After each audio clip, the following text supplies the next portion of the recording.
I'm with Nicole Casper, and she is the Director of Archives here at Stonehill College at the, is it called the Shovel Museum, or? Pretty much, we call it the Shovel Museum, the Shovel Collection. Great. So tell us what we have here. So Stonehill is actually formed on one of the 11 Ames estates that were created in Easton. The Ames story starts in 1803 when Oliver Ames came to Easton and started a shovel company. And the Ames were involved in the shovel company through the 1950s when they decided to kind of get out of the shovel making business.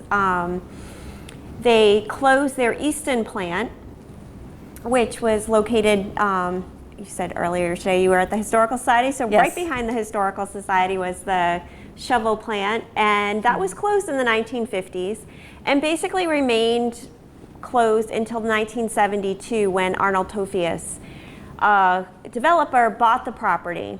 When he bought the property, he basically opened the doors and found a large collection of shovels and records relating to the company. And working with the Easton Historical Society, which itself was just new and didn't really have a lot of space, it was decided that the collection would come to Stonehill. So actually, it'll be 50 years come this October that the collection came to Stonehill. As I said, Stonehill is is one of the estates of the Ames family. It's the great-grandson,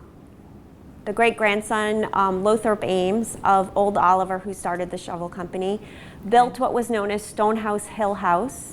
In around between 1906 and 1908, the mansion house was completed. The Ames family lived here until it was sold in 1935 to the Congregation of Holy Cross, and Stonehill started in 1948. Okay. When the shovels came in 1973, they were stored up in the mansion house until 2001, when this building, which was our old library, was renovated. As such, when this building was renovated, one of the things that was done was it was designed to showcase this one piece here in the lobby. This is known as our silver shovel case, and I always start our tours here with the silver shovels because, again, it is the centerpiece of this lobby.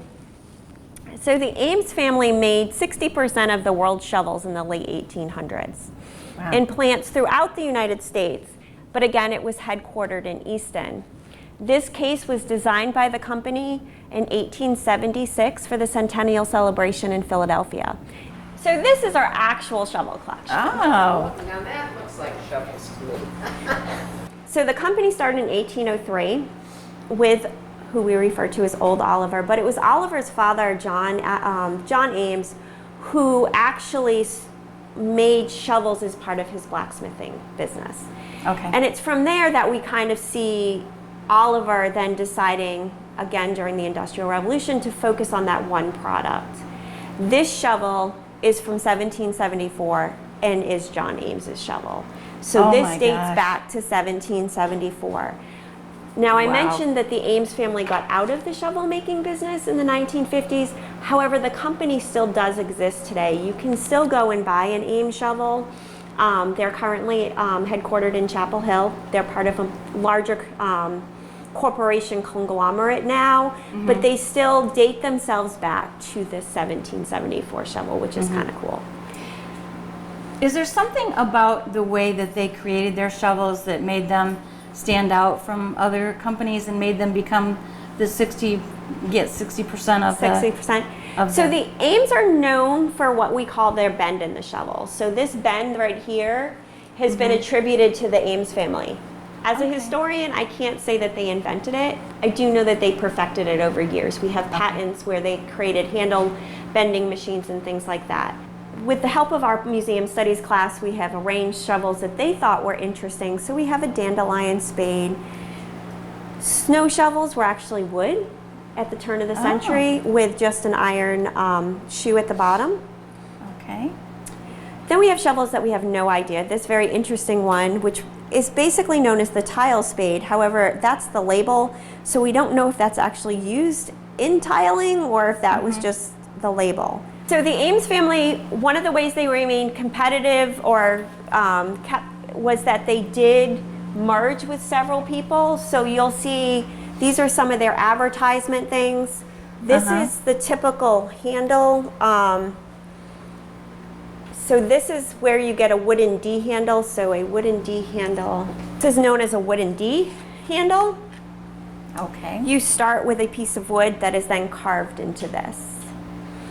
In the late 1800s, they started creating what were known as the split D handles.